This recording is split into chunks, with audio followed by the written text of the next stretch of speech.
Bueno, bienvenidos al sexto encuentro del Centro de Estudios Psicoanalíticos. El tema del encuentro de hoy es el síntoma en la infancia, así que fuimos directamente al origen. Para promocionar este evento en internet y en las redes sociales pusimos algunas fotos y frases, pusimos algo de Montaigne en relación al juego infantil, algunas frases del Saint-Exupéry, del Principito, algo de Mafalda, una humorada, y esta foto que está aquí atrás, que bueno, yo no aclaré qué era, y es una fotografía de una estatua de un artista ucraniano que se llama Alexander Milov. El nombre de la obra es Love, y esta obra estuvo expuesta en un festival que se hace todos los años en el desierto de Nevada. El festival se llama The Burning Man. Es un festival que se realiza a 40 kilómetros de la estación de servicio más cercana, dura una semana, se vive en carpa o casas rodantes, y hay 10 principios que lo enmarcan. No voy a decirlos todos, pero la idea es que es un experimento, que sea un experimento de comunidad y de autoexpresión artística. Durante esos días no se usa dinero y cada participante debe llevar bebidas, comida y regalos para entregar a otros. La idea también del festival es Leave No Trace, no dejar ninguna marca en la tierra, en ese gran otro natural. Van cerca de 50.000 personas, el perímetro que se establece es de 11 kilómetros por 11 kilómetros, y bueno, no debe quedar ninguna marca en el desierto. Generalmente se crean piezas luminosas, psicodélicas, y que promueven la interacción de la obra de arte con el espectador en esta especie de ciudad desierto. Y la consigna es crear arte más por amor que para mercantilizarlo. El festival en sí mismo no deja de aludir a cierta visión idílica y de pureza en relación a la infancia y al origen del humano. En esta obra, específicamente, la escultura muestra dos adultos o una pareja dándose la espalda con rencor, con resentimiento, personas en conflicto y hechas en alambre. Y por dentro de este tejido, que ya lo podemos pensar como un tejido cultural de palabras, pero de palabras que marcan, encontramos dos niños puros tratando de darse las manos. Los niños, según la interpretación del artista, hay una interpretación ya del artista de la obra, tiene algo esto de arte conceptual, son, en palabras del artista, el yo interior puro infantil que está en todo ser humano. Incluso cuando llega la noche, Guillermo, ¿podemos poner la otra foto? Bueno, incluso cuando llega la noche, en la oscuridad de las cosas, las estatuas de los niños se iluminan, y es cuando más se ve este yo puro. Cuando llega la noche, en todos sus sentidos, y esto es muy metafórico, aparece lo más noble. Esta, bueno, es una idea un poco rousseauiana de Jean-Jacques Rousseau, el autor del Contrato Social, de El Emilio, de que el niño nace bueno y la sociedad lo hace malo. Que no es, por supuesto, tanto la idea de Voltaire, el rival de Rousseau, y mucho menos la de Freud. El niño edípico freudiano está cruzado por sentimientos agresivos hacia su padre, sus hermanos, sus rivales, y si contiene excesivamente esa agresión, esos patos, sus sentimientos, a través de formaciones reactivas, hace síntomas. Quizás sea el niño preedípico el que pueda ser más así, aunque también en el encuentro pasado, que se llamaba el síntoma de la escuela inglesa, pueden verlo por YouTube si alguien no estuvo, ya nuestros invitados, Ricardo Spector y Darío Arce, nos trajeron un psiquismo lactante bastante complejo y muy cruzado por la pulsión de muerte y la envidia. Eso es Klein y Bion. El tercer invitado, Gustavo Haras, hablando de Winnicott, trajo sí un niño, un psiquismo o un inconsciente, podemos un poco equiparar esas tres palabras, un poco más quizás idílico y menos cruzado por la agresividad. Pero bueno, también Gustavo trajo la idea de Winnicott, de que es la mirada de la madre la que le da continuidad al ser infantil. Es una mirada estructurante. Y desde este punto de vista ya la cosa no es tan tranquilizadora, porque hay todo tipo de miradas maternas. Algunas no muy tranquilizadoras y creadoras de patología. Winnicott incluso llega a decir que no hay bebé, no existe el bebé antes de la mirada de la madre. Es evidentemente importantísimo cómo nos han mirado, ¿no?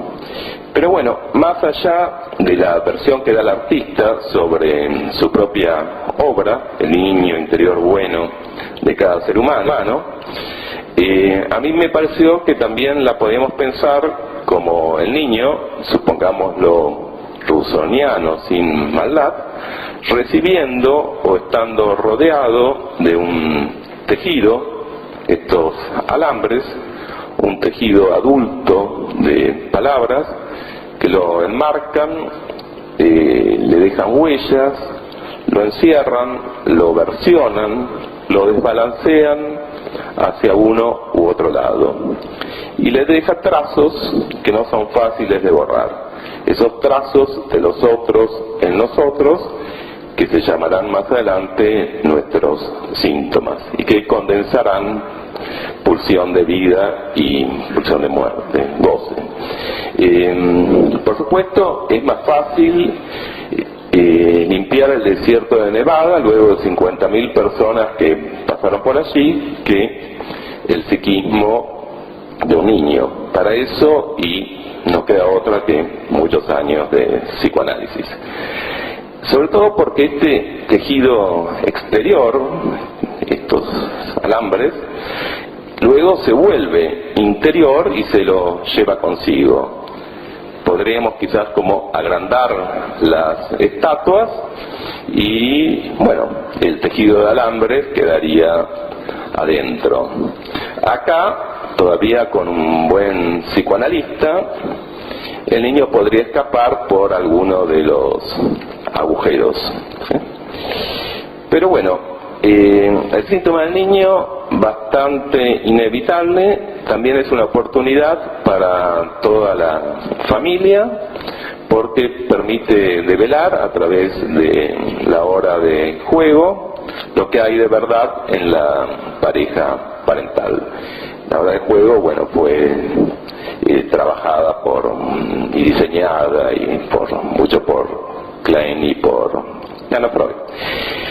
Y bueno, para hablar de este tema hemos invitado a tres excelentes analistas: la doctora Casilda Casado Sastre, que es miembro titular de nuestra institución y integrante del Departamento de Niños y Adolescentes; la doctora Hilda Katz, miembro titular de APA y directora del Departamento de Niños y Adolescentes; y la doctora, a mi izquierda, Analia Wall, doctora en Psicología por la UBA, supervisora clínica del Hospital Tobar García, una institución modelo en Latinoamérica, y directora de varios programas de la UBA y de la Facultad de Psicología en relación a la niñez y la adolescencia.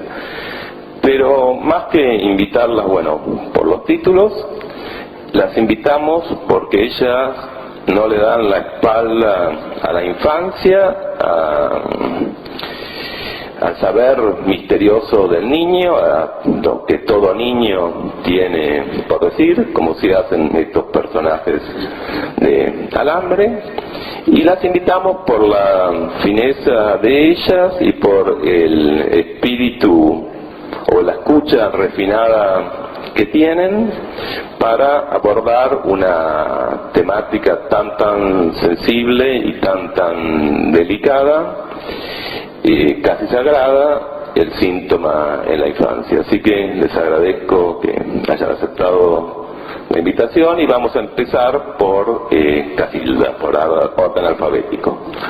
Bueno, muchas gracias Diego López de Mogamara por invitarme al Seminario Central. Muchas gracias a ustedes por estar aquí a esta hora. Yo voy a empezar con un tema difícil, tan difícil como es el tema de abuso sexual en la infancia y en la adolescencia. Yo voy a plantear algunos lineamientos para pensarlo y para intentar trabajarlo clínicamente. Para esto les propongo hacer un intento de evocar nuestro estado de entrega emocional como adultos, escuchando una bella melodía. Por ejemplo, a mí se me había ocurrido el mismo título de mi trabajo, no sé si se acuerdan de Los sonidos del silencio, de Simon y Garfunkel, o sea, es bastante conocida, y si le evocamos y nos dejamos transportar por esa melodía, seguramente no percibimos lo que dice la letra, que es bastante angustiante y triste. Entonces, pero igual nos dejamos transportar y seducir por la melodía. Entonces yo me pregunto, ¿qué es lo que nos hace transportar? ¿Por qué nos dejamos transportar? O sea, se ha estudiado que los orígenes de la percusión musical, que obra como base de la música en general, remiten a la percepción del palpitar del corazón en el vientre materno.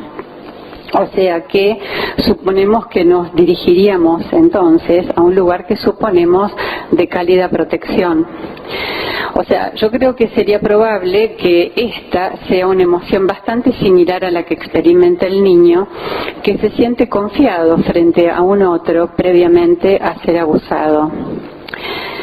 Para continuar tratando de comprender este fenómeno, yo propongo acercarnos clínicamente a las manifestaciones del lenguaje preverbal, que sería el esbozo del lenguaje simbólico que porta la pulsión cuando la pulsión se manifiesta.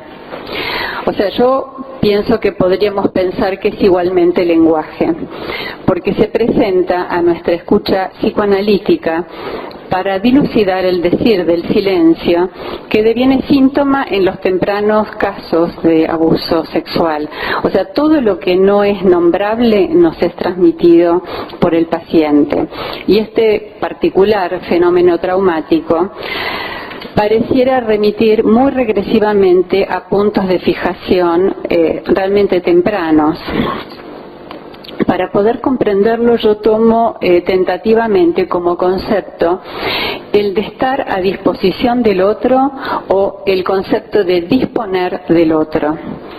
Yo creo que esto es útil para observar la dinámica, no solamente en este caso, sino en todo tipo de casos de abusos en las relaciones humanas. Observo como que hay un engrama de alojamiento, de encuentro, que se repite también en la transferencia. O sea que podemos nosotros estar disponibles o no estarlo como psicoanalistas. O sea, en el caso de que desestimemos las percepciones del paciente, negando la crudeza de su relato verbal o preverbal, o de sus emociones, por estar contraidentificados con el paciente o por obediencia al mandato de ceguera emocional o de todo el psiquismo que pueda tener, es muy probable que el paciente quede nuevamente en silencio o con otras producciones sintomáticas. a veces entender prioritariamente a aquello que hace ruido, a lo que es inarmónico, a lo disruptivo que trae a nuestra percepción, facilita develar bien a tiempo el momento en el que se ocasiona el trauma. También yo veo de ayuda que el situarse sin preconceptos frente al impacto vivencial que nos presenta para poder asilvanar su recorrido emocional y finalmente teorizar al respecto es importante. No hacerlo al revés, no teorizar primero. O sea, el silencio como síntoma remitiría desde esta mirada que les propongo a la falta del otro en este encuentro. Salió de escena, no está. O sea, desde esta ausencia o desde esta privación se forcluiría toda posibilidad de representación de este momento traumático. Pensemos que el niño no tiene conciencia de la emoción que lo ha invadido cuando hay un otro que dispone de él abusivamente, violentamente. O sea, se le hace imposible comprender en el psiquismo, o sea, realmente lo que pueda significar, no puede entender lo que siente. O sea, yo diría entonces que existe un primitivo par. Está compuesto este par, por un lado, por quien se supone que está efectivamente a disposición de otro, y del otro lado del par habría quien demanda o exige al otro estar a su disposición. O sea, es un estado de entrega, de posible encuentro mutuo. O sea, en esto se basa el sentimiento de confianza. O sea que previo a este encuentro hay una mirada idealizada por parte de los padres, hay un preinvestimento de la criatura que la organizaría en una dimensión fálica. O sea, esta sería una alienación imaginaria, simbólica, que estructuraría al niño en la dimensión fálica. O sea, posteriormente a este encuentro recién deviene la noción de cuerpo, la noción de sí.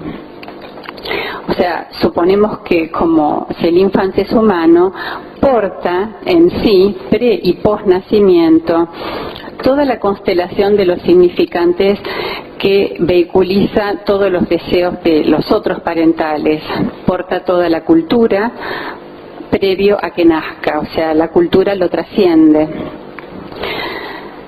Cuando la criatura es saludable, manifiesta al nacer una intensa pulsionalidad a través de todo tipo de expresiones sensuales, o sea, no solamente en el área oral.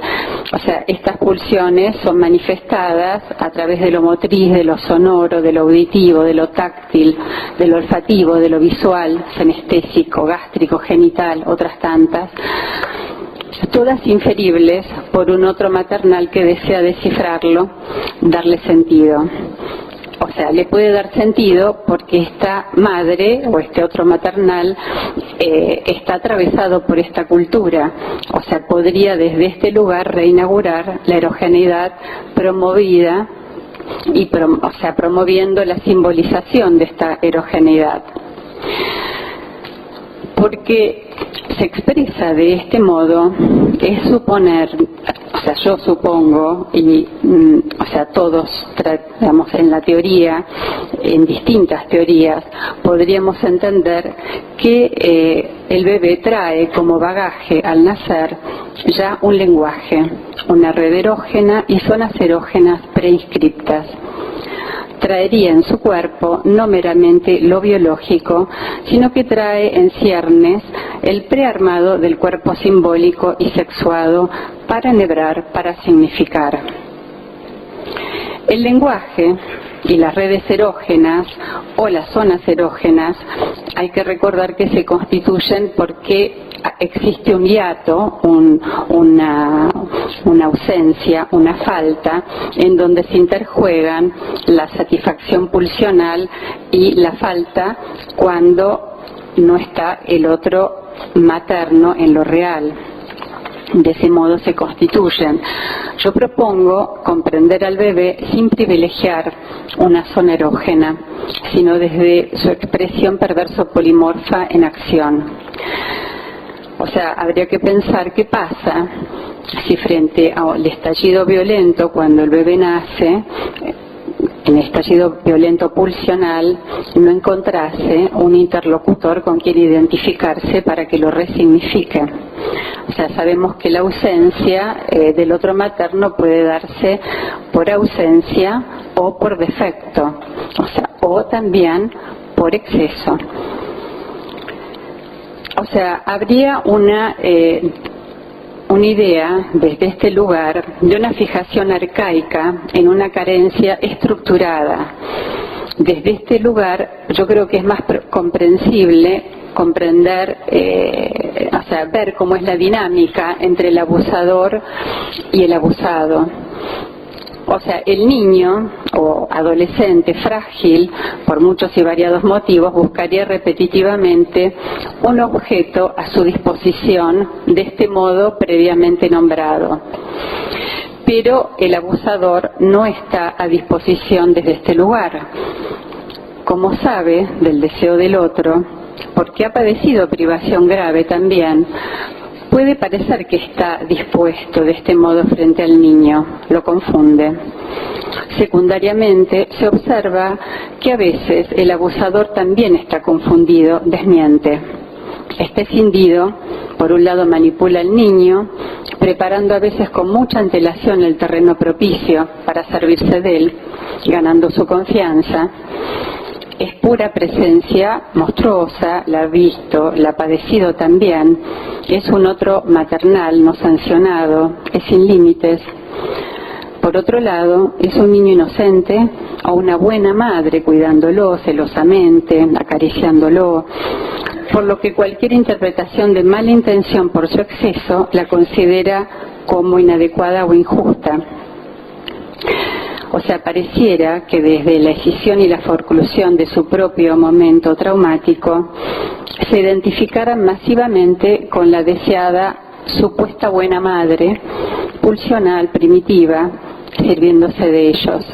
O sea, se invierte de este modo una demanda, disponen del niño a abusar. La fijación pulsional es voraz, caótica, como la del previamente mencionado infans, pero esto se da en un escenario adulto, en un cuerpo adulto. Habría que imaginar por un momento, por ejemplo, si el bebé tuviese la fuerza y el tamaño de un adulto cuando emite su demanda, seguramente destruiría a la mamá. O sea que vemos que desde este lugar, pensándolo, estaría el abusador identificado activamente con la violencia que alguna vez padeció, al mismo tiempo con el deseo del niño para instrumentarlo y activamente satisfacerlo a través suyo.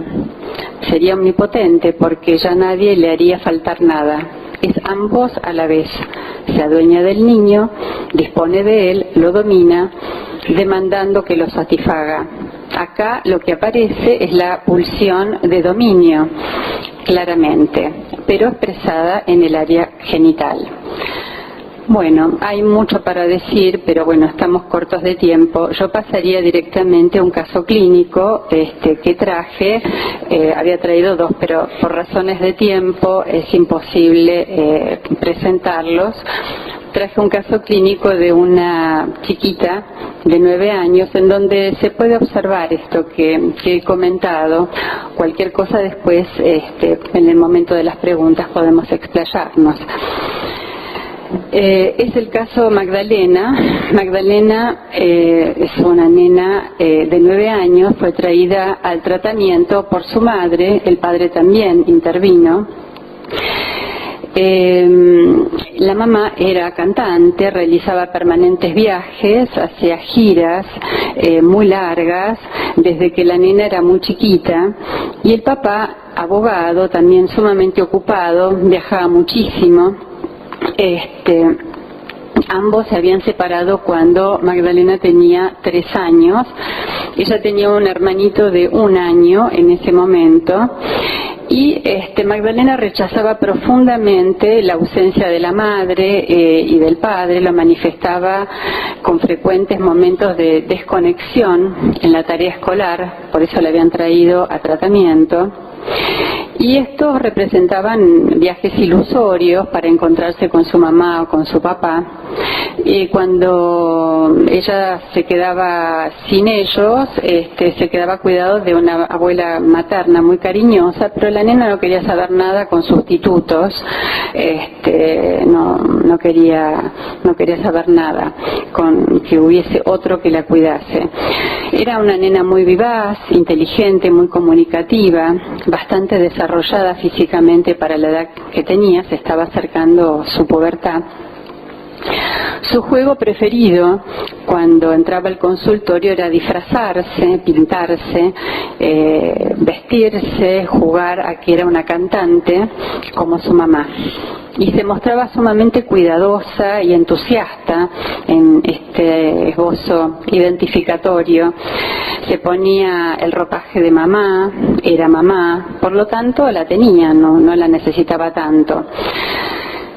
En un momento, haciendo el mismo juego, cambió súbitamente de cualidad en este juego y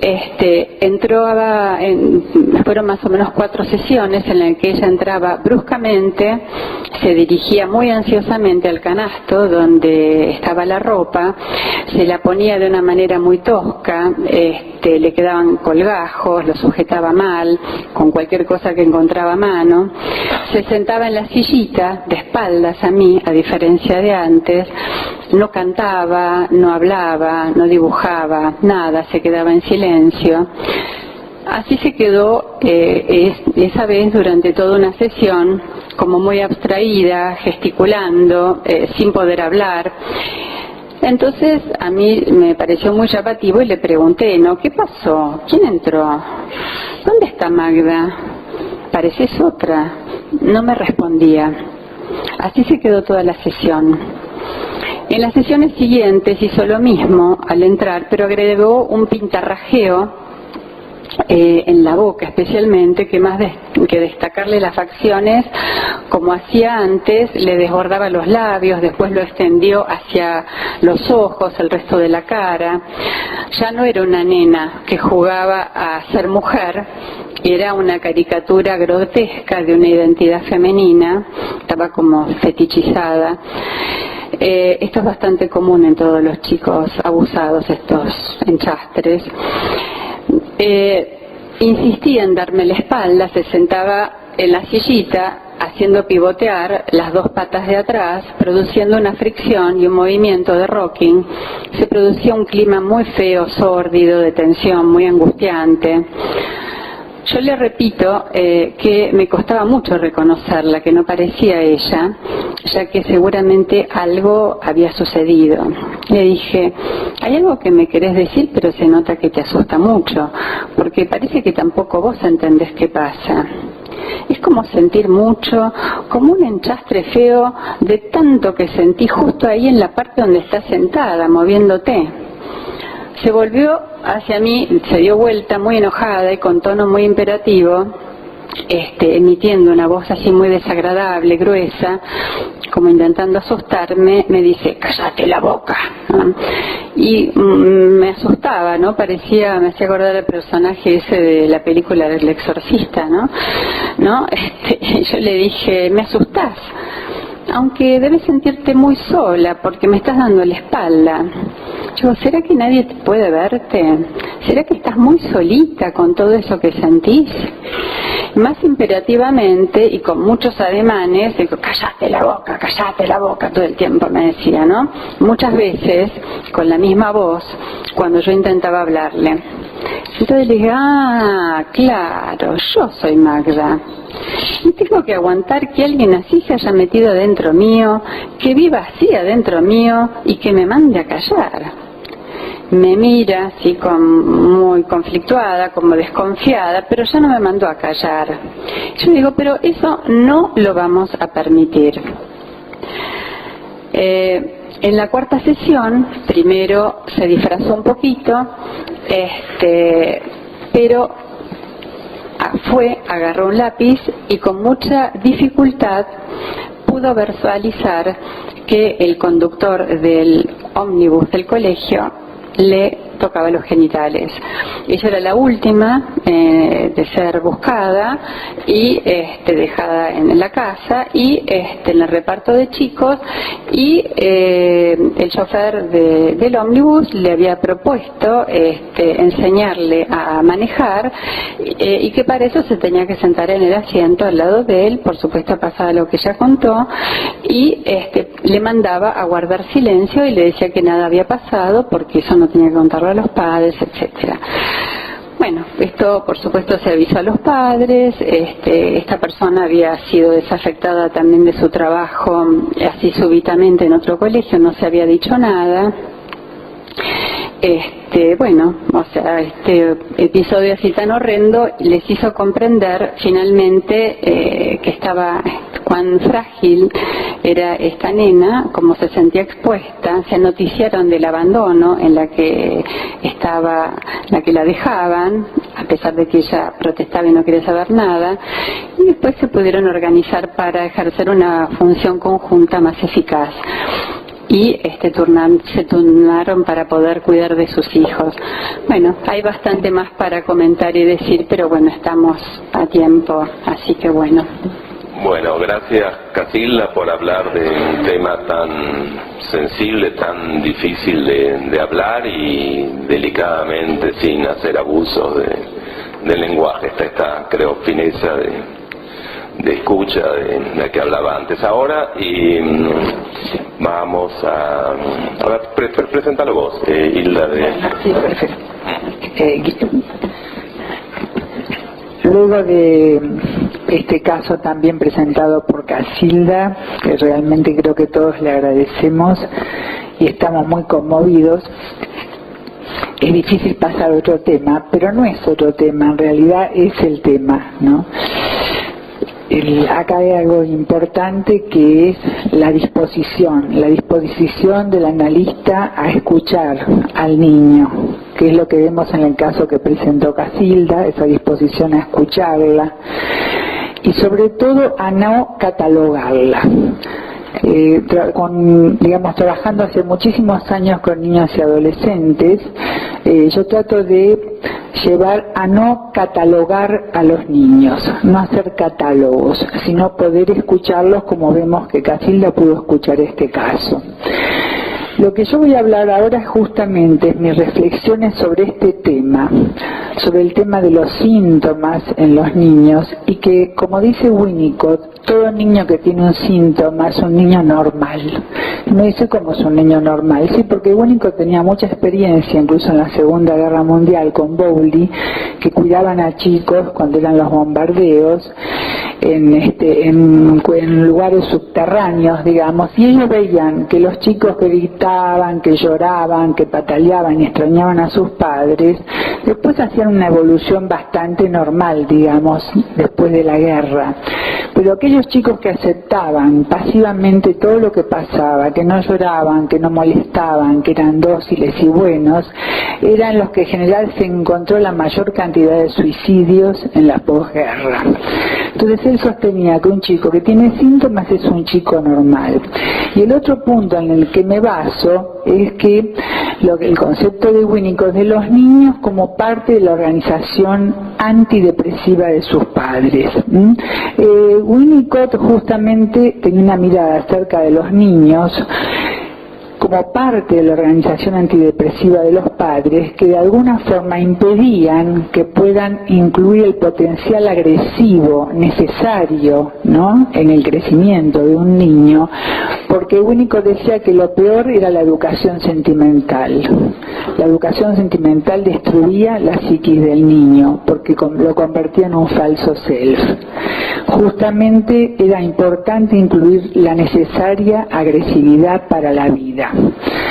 Él diagnosticó en sus consultas casos que se repetían frecuentemente, padres que desbordados traían a sus hijos, y donde puede decirse que se puede reformular la técnica del psicoanálisis de niño, donde un niño con síntomas, como dije antes, es un niño normal, y que puede tener muchos significados por los cuales un padre, como en el caso que recién acabamos de ver, puede no estar disponible emocionalmente para comprender las necesidades de su hijo. Aunque los padres, según los enfoques, no sean reconocidos como pacientes específicamente, el campo transferencial se desarrolla igualmente. ¿Qué quiero decir con esto? Que lo vamos a ver en la película que hice, que es cierto que se trabaja en la transferencia con los objetos del pasado, pero cada niño refiere en general a imágenes mentales y deseos inconscientes y conscientes para cada uno de sus padres, esperanzas, sueños, aspiraciones más íntimas, hasta las fantasías más destructivas e infanticidas. O sea que con esto quiero subrayar la importancia de la formación en psicoanálisis de niños y adolescentes para la formación en general del analista, porque siempre es importante vislumbrar ese algo único que refleja el rol singular de un niño en la vida de sus padres, donde el niño se convierte en el depositario en el cual sus padres proyectan sus propios malestares, conflictos edípicos, fantasías filicidas y pedófilas, que como recién escuchamos, producen un profundo malestar, no solamente en los pacientes, sino también en el analista para poder enfrentarlas. Yo voy a presentar un caso clínico por el cual me piden una interconsulta, luego de numerosos tratamientos infructuosos. Y veremos que tanto los niños como los adultos estaban detenidos en una trama, cuando vos hablaste de la trama de la escultura me hizo pensar, de un pacto transgeneracional de silencio. Los sonidos del silencio se vuelven a repetir. Y como en la obra de teatro de Tyrone Mack, que se llama El señor Mississippi, nos encontramos con lo que él siempre decía. El señor Mississippi siempre decía, de eso no se habla. La consulta es por el mutismo de una niña de 4 años. Esta fue fueron muy pocas consultas, y creo que lo importante que es en este momento trabajar el síntoma, sobre todo en los niños pequeños, desde el grupo familiar y de los padres, pero no solamente en los pequeños, en los niños y en los adolescentes también, pero especialmente en los niños pequeños, donde suele suceder que los padres exportan sus duelos en los niños porque son más indefensos. A través de esta película es un caso clínico de una primera entrevista donde me pedían una interconsulta. Van a ver que por eso yo hago muchas preguntas, cosa que en general no hago telefónicamente, porque lo tenía prácticamente que resolver muy rápido en esa entrevista, lo que estaba pasando con esta nena de 4 años que hacía 2 años que estaba en tratamiento y no hablaba. Así que yo pasaría directamente a este caso. Es el tercer caso de un grupo de 3 casos que recibió el premio FEPAL 2015 Barriguete Yuyo Castellón, y que me movió a presentarlo en forma de película porque creo que cuenta más que lo que yo les puedo contar. Así que, Guillermo, si podés poner la película y se puede apagar la luz, sería fantástico.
¿sabes cómo? Sí, ella habla, digo, sabe hablar, pero usa muy pocas palabras, las imprescindibles. Y con las personas que ella es. ¿Ya lo van con algún tratamiento, alguna terapia? Sí, desde que dejó de hablar, hace 2 años. Va a la psicopedagoga y también al audiólogo, pero no sabemos por qué no habla. ¿Está casada con el papá de Candela? Sí, estamos casados. ¿Y con usted o con el papá tampoco habla? Solo lo que es muy necesario. Por ejemplo, agua, frío, chocolate. ¿Y la nena habla con alguien más? Sí, con algunos compañeritos, pero también así, palabras sueltas, las mínimas. Y con las maestras también, pero después de que le insisten mucho.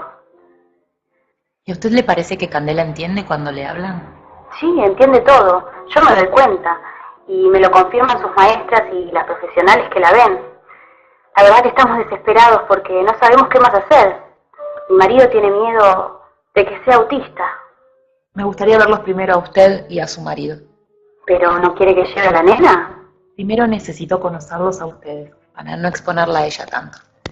Bueno, está bien. Y le pido por favor que si tiene dibujos de la nena, los traiga. Sí, claro. Te los llevo. Muy bien. Hasta luego.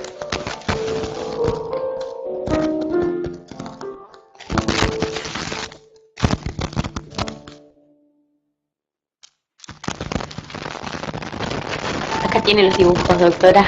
Qué bien que los trajeron. Bueno, cuéntenme un poco. ¿Cómo es Candela? Bueno, Candela es muy cariñosa, es muy buena. Es muy dulce. Sí, Y decime cómo fue el embarazo. muy bueno. El embarazo fue muy bueno, el parto fue natural y bastante fácil para ser madre primeriza. Hago todas las preguntas obligadas en este tipo de casos. La madre me cuenta que la lactancia fue normal. Candela tomó pecho hasta los 9 meses y el destete no fue traumático. Cuando pregunto si hubo alguna enfermedad, me responde que la niña es muy sana. ¿Hubo alguna muerte en la familia? Algo que pueda haber impactado en el núcleo familiar de manera específica. No. No. ¿Tiene hermanitos? No, es hija única. ¿Hubo algún aborto, algo espontáneo, provocado? No, Observo que es la madre quien habla. El padre guarda silencio, pero es un silencio participativo. Se lo nota interesado en la entrevista. Parecen ser una pareja sin mayores conflictos, muy atentos uno del otro. ¿Tenía colores cuando hizo los dibujos? sí. Lo que pasa es que a ella le gusta dibujar en blanco y negro. Bueno, debo decirles que los dibujos están acordes a su edad. Incluso puedo decirles que tienen una evolución superior a los nenes de su edad. ¿Viste que te dije? Él tenía miedo de que no sea inteligente, de que sea ese el problema. Bueno, está chiquita. Me llaman la atención las bocas cerradas con cruces. ¿Hubo alguna muerte en la familia, algo que les puede haber afectado íntimamente? No. No. No. Por lo que ustedes me cuentan, Candela elige con quién hablar. El mutismo no sería absoluto. No, ella, bueno, en el jardín se comunica con los compañeritos, con poquitas palabras, con susurros, digamos. La mamá se mostraba muy ansiosa porque la niña estaba en un intensivo tratamiento psicoterapéutico y fonoaudiológico desde que aparecieron los primeros síntomas de mutismo, o sea, desde los 2 años y medio, y no había ningún resultado aparente.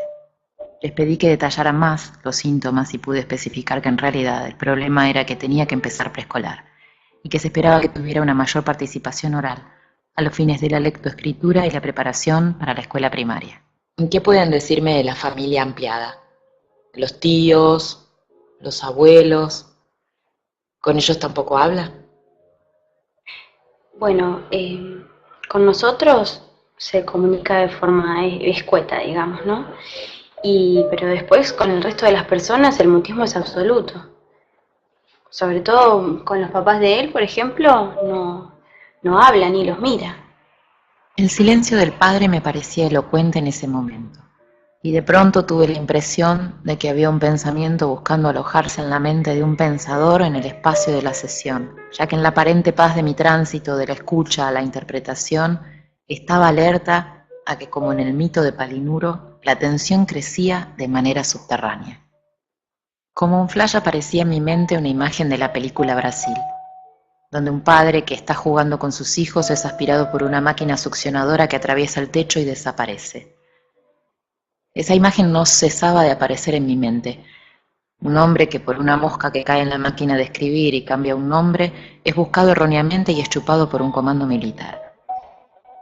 Este pensamiento me llevó a formular la siguiente pregunta. Dejando de lado mis papeles con las anotaciones como si dijera sin testigos, vamos a hablar en una privacidad absoluta. ¿Quién de ustedes dos, o los dos, atravesó por algún suceso que los haya dejado mudos? Algo que haya pasado y arrasado, dejándolos sin palabras. Algo que no hayan podido hablar con nadie, ni con sus familias, ni con sus amigos, ni con sus vecinos, incluso conmigo, ahora.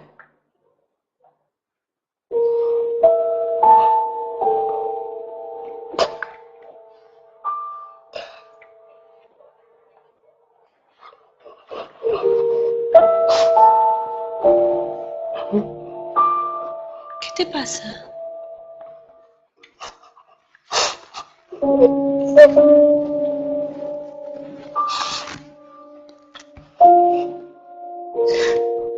Yo cuando tenía 5 años, mi padre fue secuestrado por los militares. Mi madre y yo pudimos zafar de a poco. Solo se lo llevaron a él.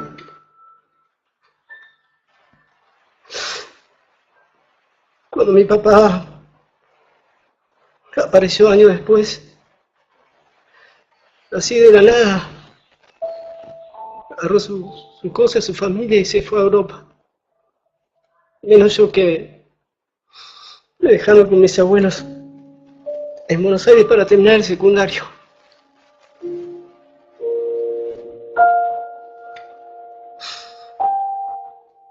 Nunca me dijiste nada.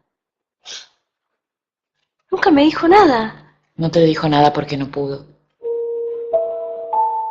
De eso no se podía hablar con nadie.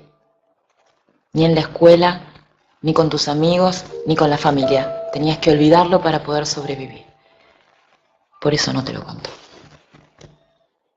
Pensé que su hija, a través de la elocuencia de sus síntomas, lo estaba contando. Estaba pidiendo que esa historia sea narrada para poder ser elaborada. Una parte de su vida que permanecía como en suspenso, detenida en la trama de un pacto transgeneracional de silencio y de terror. ¿Te analizás?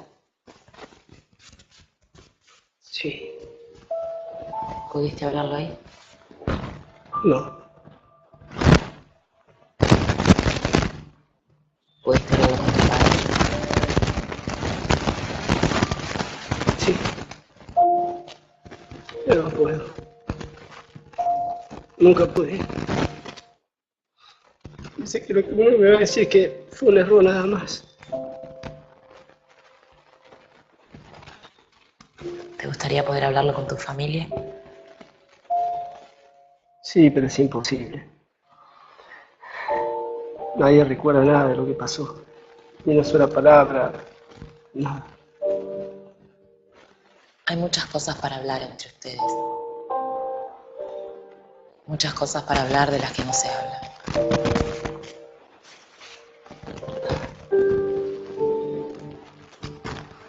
Esa es la única manera que van a poder ayudar la candela.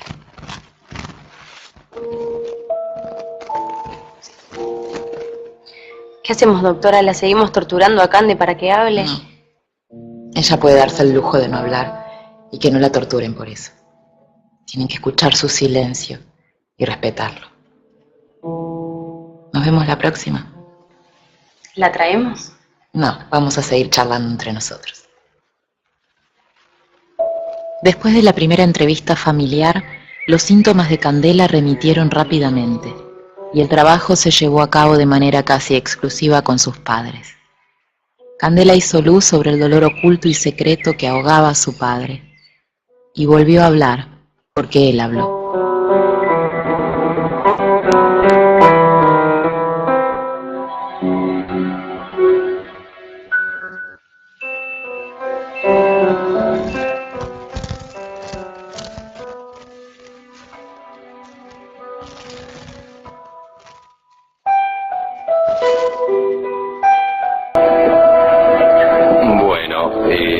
Gracias Hilda por traernos a través del recurso artístico y generándonos sentimientos y cómo se forman los síntomas, en este caso, bueno, la boca cerrada, ¿no? Como decía también Casilda, en relación a que no hay zona erógena, hay desplazamiento, bueno, el síntoma tiene que ver con una fijación en un lugar, con un detenimiento de algo que discurre, pero bueno, muchas gracias Hilda.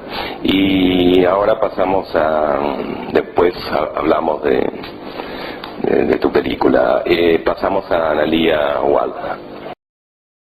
Bueno, buenas noches, yo también agradezco mucho la invitación y es un placer muy grande para mí estar con Casilda y bueno, con Hilda que ya nos conocemos hace mucho. Y bueno, yo voy a empezar la presentación con un texto muy chiquitito de Julio Cortázar. No tan chiquitito. Dice: los cronopios no tienen casi nunca hijos, pero si los tienen, pierden la cabeza y ocurren cosas extraordinarias. Por ejemplo, un cronopio tiene un hijo y enseguida lo invade la maravilla.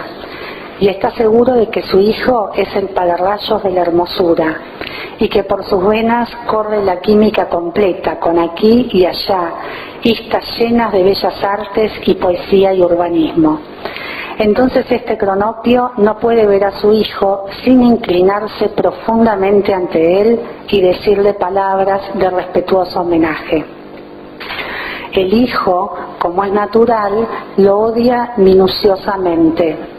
Cuando entra en la edad escolar, su padre lo inscribe en primero inferior y el niño está contento, entre otros pequeños cronopios, famas y esperanzas, pero se va desmejorando a medida que se acerca el mediodía, porque sabe que a la salida lo estará esperando su padre, quien al verlo levantará las manos y dirá diversas cosas a saber: buenas alenas, cronopio, cronopio, el más bueno y más crecido y más arrebolado, el más prolijo y más respetuoso y más aplicado de los hijos. Con lo cual, los famas y las esperanzas, Junior, se retuercen de la risa en el cordón de la vereda y el pequeño cronopio odia empecinadamente a su padre y acabará por hacerle una mala jugada entre la primera comunión y el servicio militar. Pero los cronopios no sufren demasiado con eso, porque también ellos odiaban a sus padres, y hasta parecería que ese odio es otro nombre de la libertad o del vasto mundo. Bueno, a mí me parecía que este texto es una linda manera de empezar a pensar en el lugar, ¿no? El lugar, esto que traían tanto Hilda como Casilda, el lugar de los padres en el psicoanálisis de niños.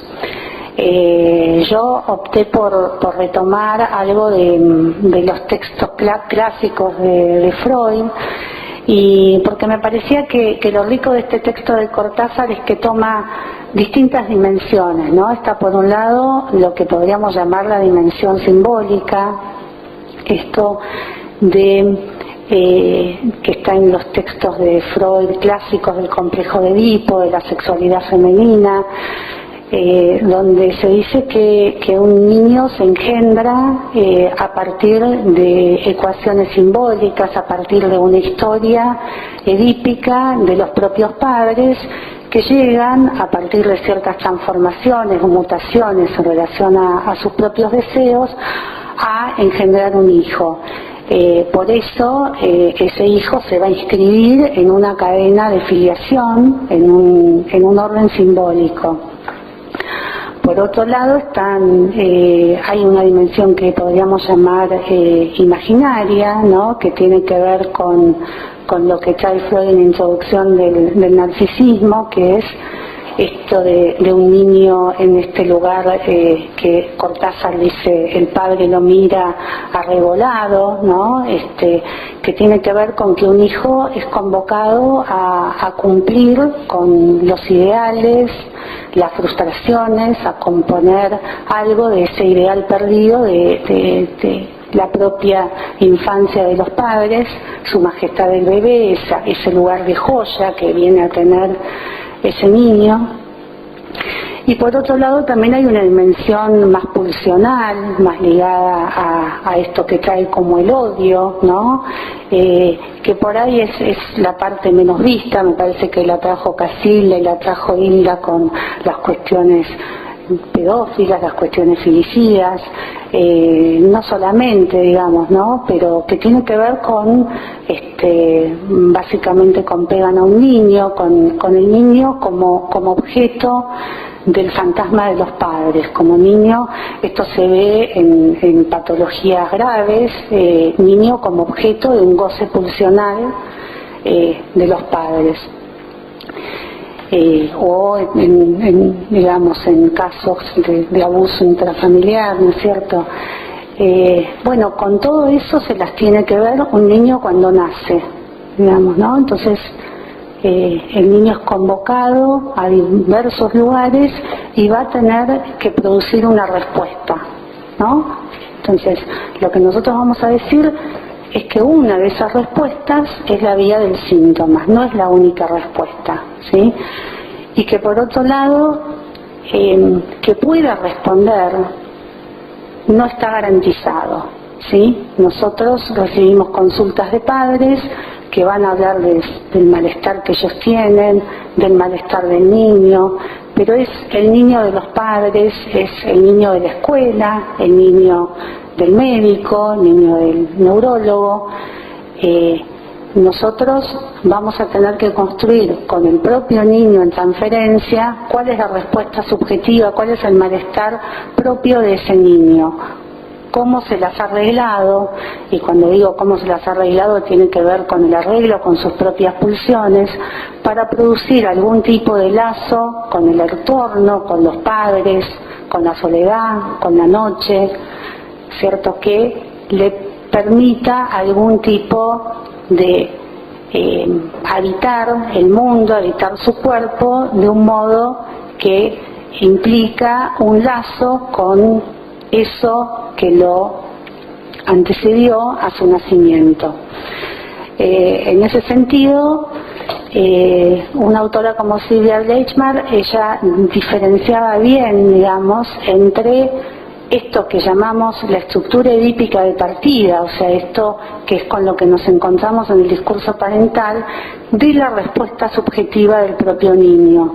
Es decir, hay un camino de este niño, del otro, al sujeto, ¿no? A lo que nosotros vamos a trabajar como respuesta subjetiva.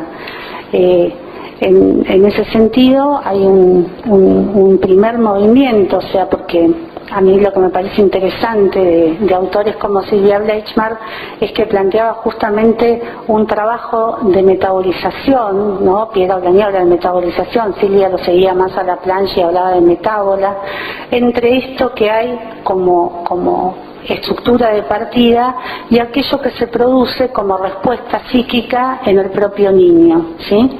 Hay un trabajo de metabolización, de recombinación, de recomposición, que es indiciario, que es fragmentario y que permite una respuesta propia en términos del psiquismo de ese niño, y como yo decía, esa respuesta no está garantizada, porque hay un primer movimiento que tiene que ver con consentir a ese baño de lenguaje, consentir a ser inscripto en esa cadena de filiación, en ese mundo simbólico, que es lo que llamamos el mundo del lenguaje. Lacan decía que esa es una decisión insondable del ser, digamos, aceptar, porque esto se ve muy bien en las patologías autísticas, aceptar que un niño acepte o no ese baño del lenguaje es una decisión del ser que muchas veces nosotros podemos entender a precú, pensar en términos de líneas de determinación, pero en definitiva nosotros no tenemos respuestas para poder entender qué es lo que hace que un niño consienta dejarse hablar, dejarse bañar por esas palabras que tienen esa prosodia tan particular, por esa que los ingleses llaman madres, los brasileños llaman maniés, que es esa prosodia tan particular que tiene el lenguaje materno, y uno ve que ya en algunos bebés empieza a aparecer una respuesta, ¿no? Se dejan hablar, y un bebé que se deja hablar es un bebé que se va a dejar acariciar y que después va a buscar activamente hacerse acariciar, hacerse hablar, y se inicia un circuito simbólico que no está garantizado de origen, ¿sí? Entonces lo que nosotros vamos a decir es que de ese niño del otro al sujeto hay distintos trabajos psíquicos, y podemos pensar que en lo simbólico tiene que ver con ese alienarse al lenguaje, a la construcción de las primeras diferenciaciones fonemáticas, hasta, hablar, luego la metáfora, el chiste. Por otra parte, tampoco está garantizada la escena lúdica, la otra escena. Nosotros, a diferencia, en mi orientación, a diferencia de lo que planteaban los colegas de la escuela inglesa, es que el fantasma o las fantasías son construcciones bastante sofisticadas del psiquismo que exigen un trabajo de recombinación de representaciones que tampoco está dado de entrada. Entonces, de la mirada unificante del otro a la conformación de la otra escena, de esa escena que llamamos inconsciente y que se ve en la escena del juego, también hay todo un trabajo psíquico. De la misma manera, en términos pulsionales, de los objetos ubicados en el cuerpo del otro, en el cuerpo de la madre, a recortar los objetos autoeróticos, la mantita, los objetos de la sublimación, la elección sexual en la adolescencia, también hay todo un trabajo que tampoco está garantizado. En ese sentido, uno puede tomar el síntoma como equivalente a cualquier malestar, ¿no? Como un signo en términos de lo que es la semiología médica, o lo puede tomar en términos más estrictamente psicoanalíticos. Síntoma en sentido psicoanalítico implica una formación transaccional y implica la constitución de la divisoria en instancias, la instauración de la represión originaria, implica sistemas en conflicto, ¿sí? En ese sentido, la respuesta sintomática es una respuesta bastante sofisticada. Como yo les decía antes, hay chicos que no pueden responder. Las psicosis de la infancia, la psicosis de Mahler, la psicosis, el autismo de Kanner, son justamente movimientos fallidos, son la imposibilidad de una respuesta, ¿sí? Las inhibiciones, las formaciones caracteriales son otras formas de respuesta. Y entonces lo que nosotros tenemos que pensar es que, como decía Hilda, un chico con un síntoma, si bien es un chico que suele padecer mucho, es un chico bastante sano, ¿sí? En el sentido de que ya logró, pide ayuda y que ya logró estas diferenciaciones, estas discriminaciones a partir de este trabajo psíquico de metabolización, y que le ha permitido ubicarse, ¿sí?, en una simbólica compartida y en relación a una diferenciación tópica que implica algo permitido, algo prohibido, y que implica una instancia de censura, por lo cual el síntoma se convierte en una satisfacción sustitutiva. En ese sentido, nosotros lo que decimos es que el síntoma es la vía de llegada, ¿sí? No, digamos, esto lo decía Freud en el caso Juanito, digamos, ¿no? Que no solo mejoraba los síntomas, porque si nosotros solo nos fijáramos en los síntomas, hay análisis de chicos que ni empezarían, porque a veces por una cuestión de sugestión los síntomas desaparecen antes de que el tratamiento empiece, y otros no terminarían nunca, porque hay síntomas que difícilmente remitan. Lo que decía Freud en el caso Juanito es que el fin del análisis tenía que ver también con la rectificación de las fantasías, ¿sí? Es decir, a nosotros nos va a interesar algo del orden de la rectificación de las fantasías y de los cambios en la posición subjetiva, mucho más que las remisiones sintomáticas. No sé si ustedes recuerdan en Juanito que pasaba de una fantasía que tenía que ver con una posición pasiva en la que venía un plomero y le taladraba, le hacía un agujero en la panza, a otra fantasía que es la del fontanero que le provee de un hace pipí más grande, cosa que Freud interpreta como un pasaje a otra posición. En ese sentido, tanto en el caso de síntomas en sentido estricto como en defensas mucho más precoces o masivas, ¿no? Donde encontramos defensas autísticas o la reiteración, ¿no? Chicos con estereotipias que reiteran todo el tiempo las mismas cuestiones, lo que a nosotros nos interesa o la manera en que nosotros intervenimos es a partir de tratar de interrumpir, de molestar esas defensas, ¿sí? De lograr de hacer algún tipo de obstáculo, ya sea en estas repeticiones o ampliar algo del circuito, algo de estos bordes en chicos que funcionan rígidamente, siempre de la misma manera.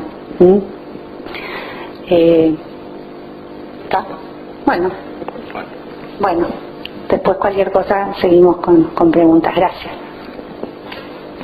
Bueno, gracias Analía. Creo que entre todas las cosas que has traído, trajiste un elemento clínico que creo que es muy importante y también para la gente joven, y es que la aparición de un síntoma en una consulta, o padres que consultan por un síntoma en la niñez, eso en algún punto al terapeuta lo alivia, dice, bueno, al menos acá quizás hay más estructura neurótica que otra cosa. Eso ténganlo en cuenta también como la aparición de sueños, ¿no? Son elementos que nos permiten hacer cierto diagnóstico, entre comillas, psicoanalítico tranquilizador, ¿no? La aparición de síntomas, actos fallidos, sueños en la infancia. Bueno, vamos a abrir las preguntas. También, si ustedes, mis invitadas, quieren preguntarse o comentarse algo entre ustedes, también es muy bienvenido.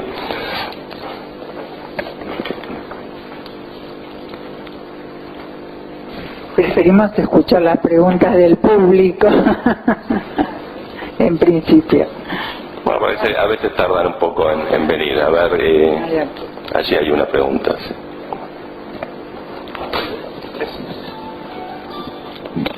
Bueno, si bien llegué un poco tarde y no llegué a...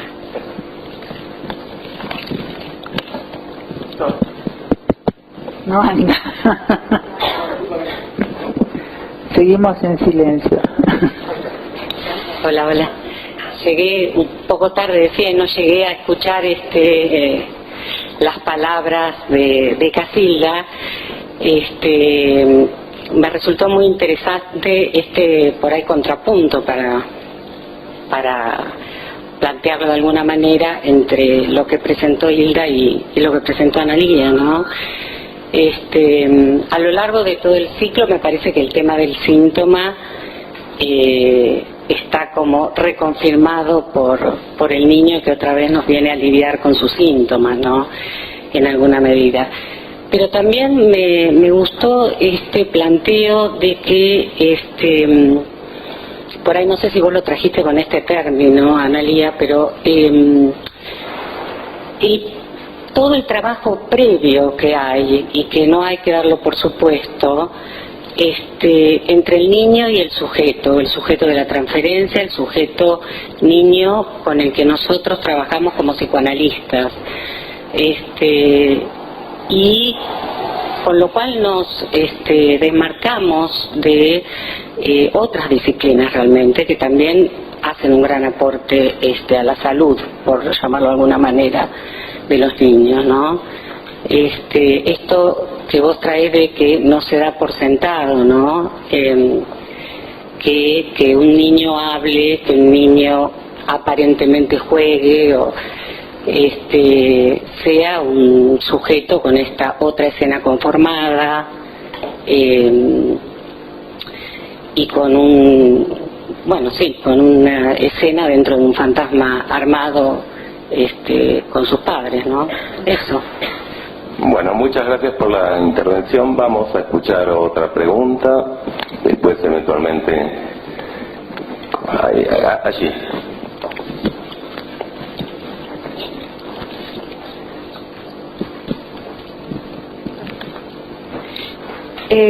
Creo que es Analía, la última que habló.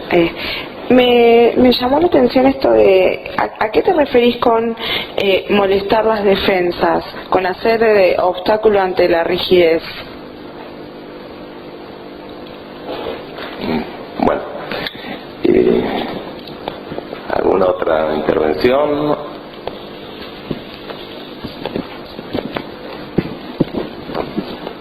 Hay un síntoma que es la inhibición, pero bueno.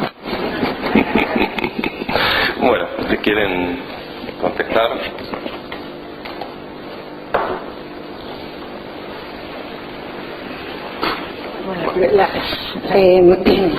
Bueno, sí, coincido con lo que dice Gabriela. Yo igual, o sea, me parece que una cosa es plantear que el síntoma implica determinada complejización en la constitución subjetiva y sin embargo, digamos, implica niveles de padecimiento y a veces de restricciones muy importantes, ¿no? O sea, digo, tampoco es que uno dice bienvenidos los síntomas, sí, por ahí en casos como el que mostraba la película de Hilda, que bueno, el síntoma lo que permite es un develamiento de una cuestión, ¿no? O en el caso de Casilda, que a partir de esto, digamos, los padres pudieron rectificar algo del ejercicio de las funciones.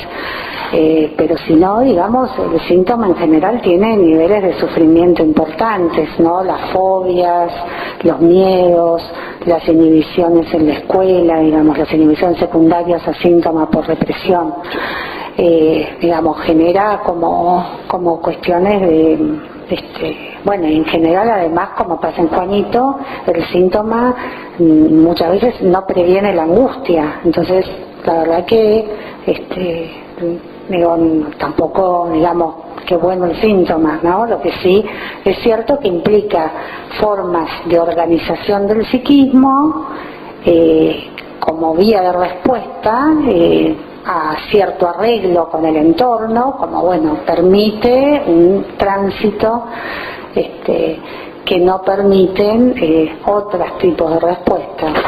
Respecto de molestar las defensas, bueno, sobre todo, qué sé yo, por ahí pensando incluso desde patologías graves, estas estereotipias, donde uno piensa en estas repeticiones o en estas estereotipias como defensa, sobre todo, bueno, en el caso de cuadros psicóticos o autísticos, frente a fenómenos elementales. Entonces el chico repite, necesita hacer siempre lo mismo. Entonces uno lo que hace ahí es tratar de generar alguna vía que permite ampliar, ya sea por la vía de la sorpresa. Digo, en ese sentido, molestar, no es que uno lo quiera molestar al chico, sino generar algún tipo de efecto que permita ampliar cierto circuito, digamos, ya sea a partir de las repeticiones, ¿no? O digamos, creo que en este momento son intervenciones que a mí en mi clínica me dan mucho mejor resultado que las interpretaciones simbólicas, por ejemplo. Sí, yo aportando a eso que preguntaron, apunté la problemática desde otro lugar, ¿no? Porque trabajé muchos años con chicos psicóticos y autistas, y la consulta por esta niña, el problema era que ya le habían dicho que era autista y ya le habían sugerido que la medicaran. Entonces me pareció especialmente importante trabajar con el grupo familiar y trabajar con 3 generaciones, tratar de abarcar a las 3 generaciones, lo transgeneracional. En ese sentido, pensé que era parte de ese síntoma, el obstáculo que yo hice fue justamente que no la traigan. Ese fue el obstáculo, sacarla a la niña de ser el chivo emisario del grupo familiar, la que recibía la exportación del duelo de todo el grupo familiar, y poner a los padres. Cuando la madre dice, la seguimos torturando, para mí fue el llamado de atención para que no la traigan. También me ha pasado en otros casos donde justamente saber psicoanálisis de niños significa no trabajar con los niños, sino trabajar con el entorno. Luego llegará el momento, cuando esté preparado el terreno, como se hace con una planta, se sacan las malezas, se prepara el terreno, se lo fertiliza y después llegará el momento de trabajar con el niño o no. No, en ese sentido, bueno, hay muchos casos, por eso yo enfatizo tanto cuando tienen síntomas, como trabajé con chicos autistas, la posibilidad del síntoma como un llamado y un pedido de auxilio, ¿no? Que alivia a los padres en el sentido que los tiene muy entretenidos para que no piensen qué tienen que ver ellos con lo que está pasando. Entonces apunto a eso. Tuve otro caso también, digamos, trágico de una criatura que en un colectivo escolar, la hermanita jugando la empujó y se mató. La tiró afuera a la calle y se mató.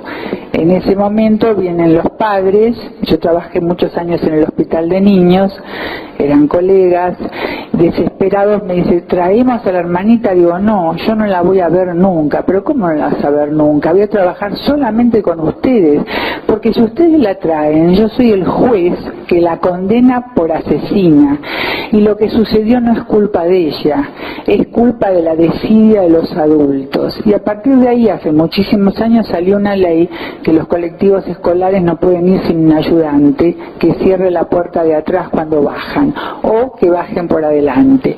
La puerta la habían dejado mal cerrada, los chicos se pelean como se pelean siempre, un codazo, un empujón y cayó contra el cordón.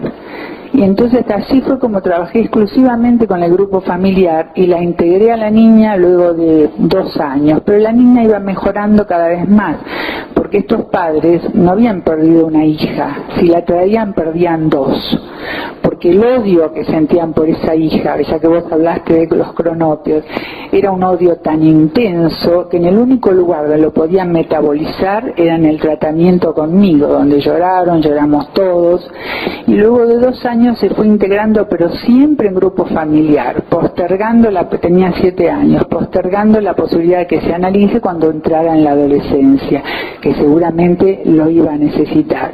Pero mientras tanto que se hagan cargo los padres, los tutores o los encargados, como decían los boletines de antes, padre, tutor o encargado, que haya un adulto que se haga cargo de una angustia que muchas veces sobrepasa a un niño y de ninguna manera la puede elaborar y queda como rehén de tratamientos psicoanalíticos interminables. Por eso es que yo marqué tanto como un opuesto y para mí eso es hacer obstáculo, por ejemplo. Gracias, Hilda, Casilda.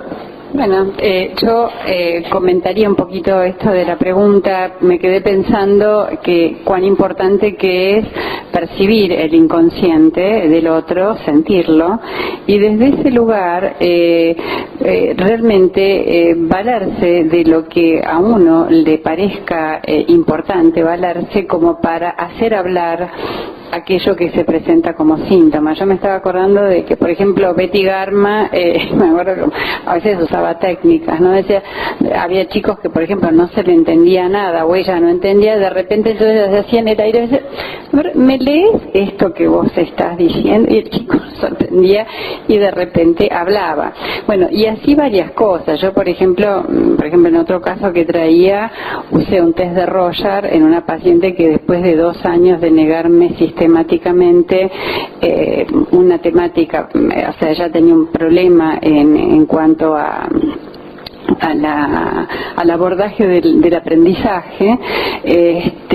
Yo pensaba que podría haber tenido alguna problemática sexual o abusiva por lo que dice Freud, simplemente. Ya lo negaba, hasta que dije, bueno, mira, ¿qué te parece si hacemos, porque bueno, fracasaba en las carreras universitarias, y entonces a través de un test de Rorschach, ella me dijo, bueno, está bien, tomémoslo, y digo, mira, vos decís que no, pero acá en esta lámina dice que sí. Y bueno, y ahí pudo contar después de los 2 años, o sea, como que de repente uno puede valerse de una cantidad de cosas como para que pueda hablar esto que aparece como síntoma. Bueno, esto. Bueno, ¿alguna otra intervención? Bueno, sí.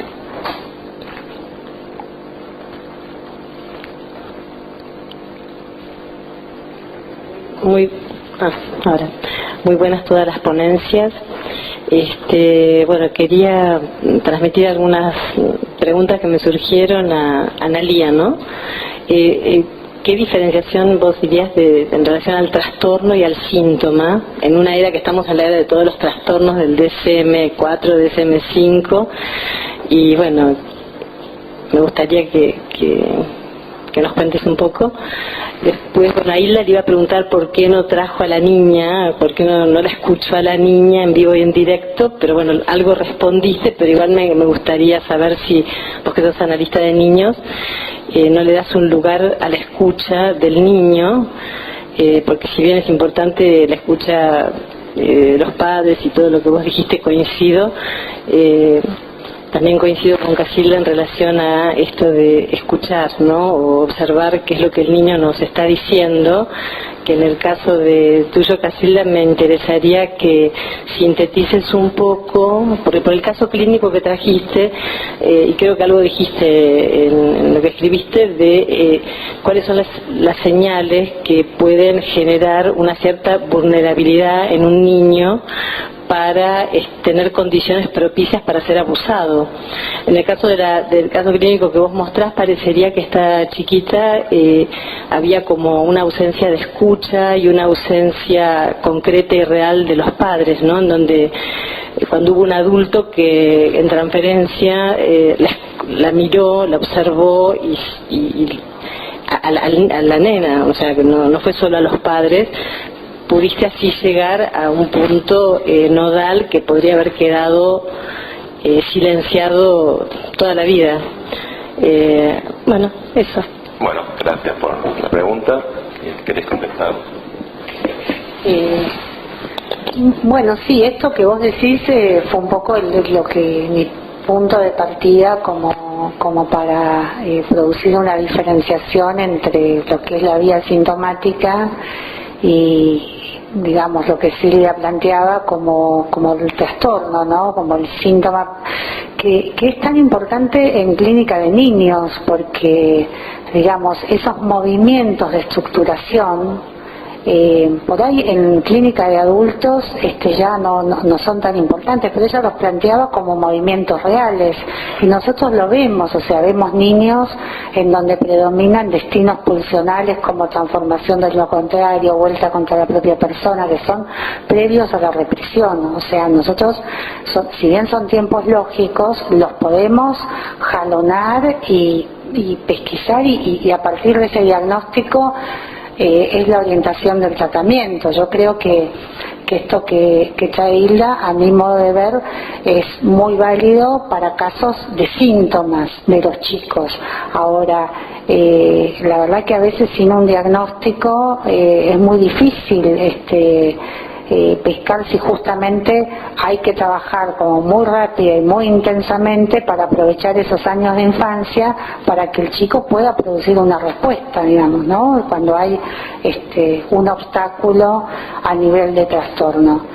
Y bueno, esto sí, o sea, es la época de los DSM-4, de las patologías graves. Nosotros tenemos nuestro propio recorte de objeto disciplinar.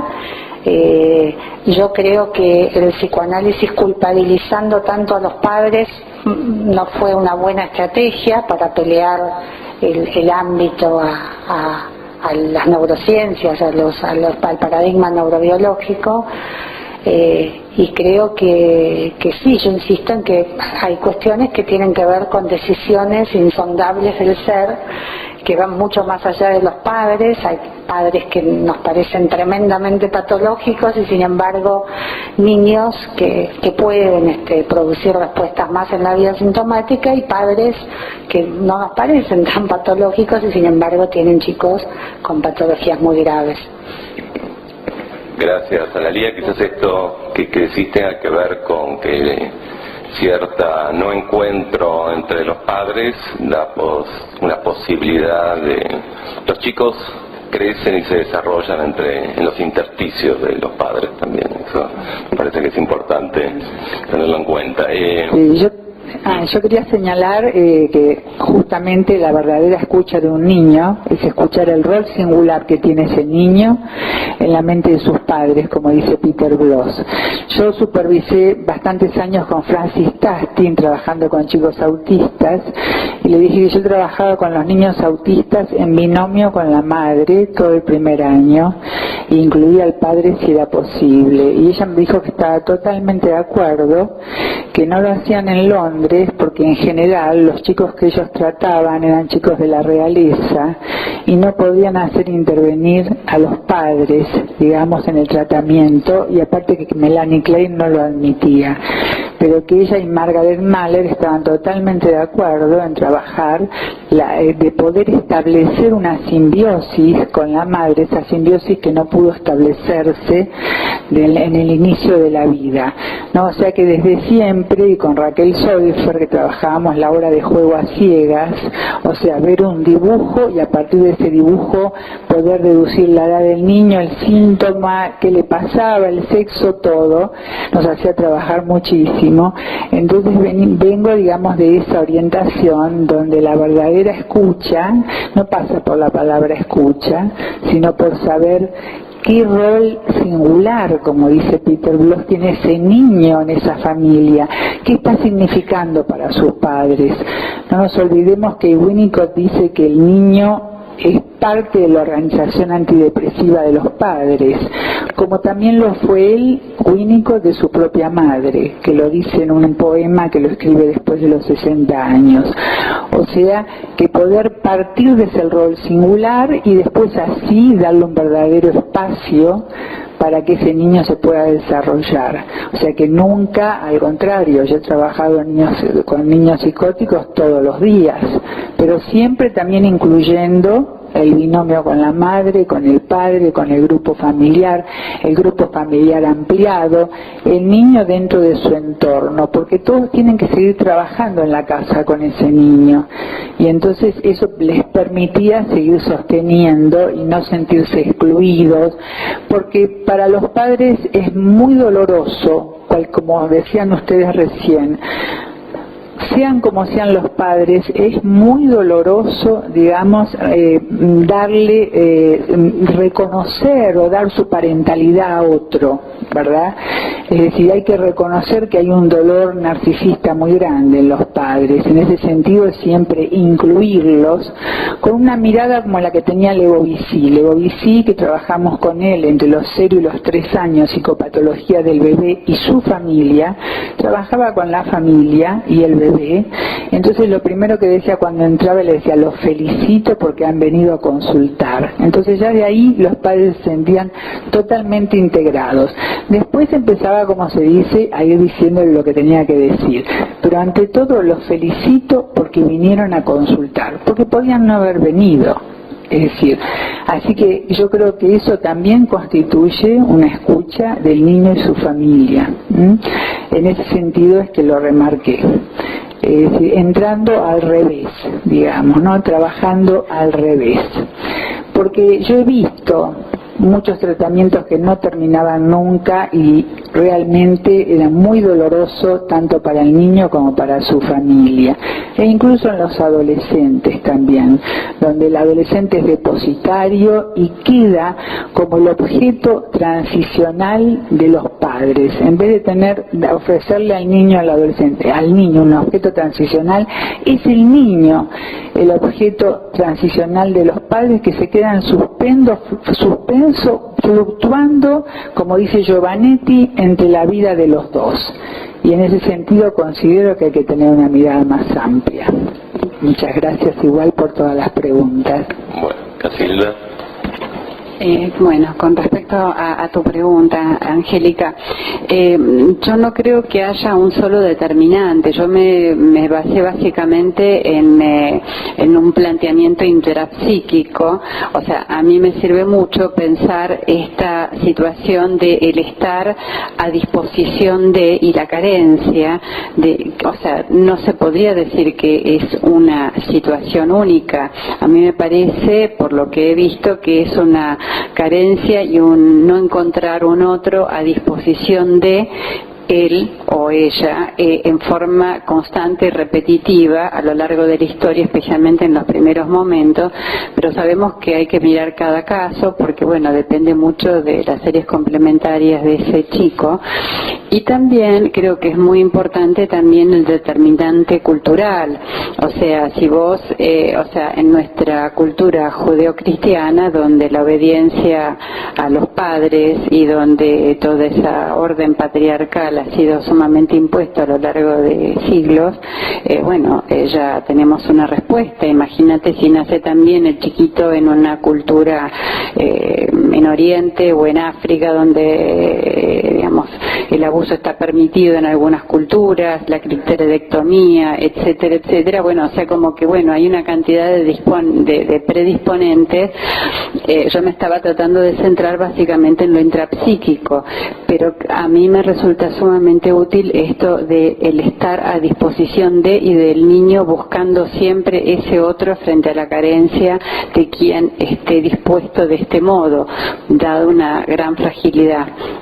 Eso.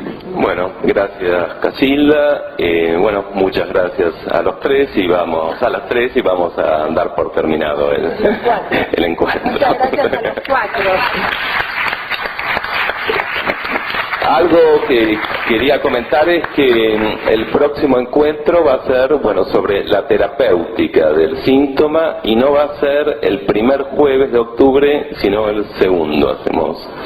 Hay un cambio, ténganlo en cuenta eso. Bueno, muchas gracias a todos por haber venido y por la escucha.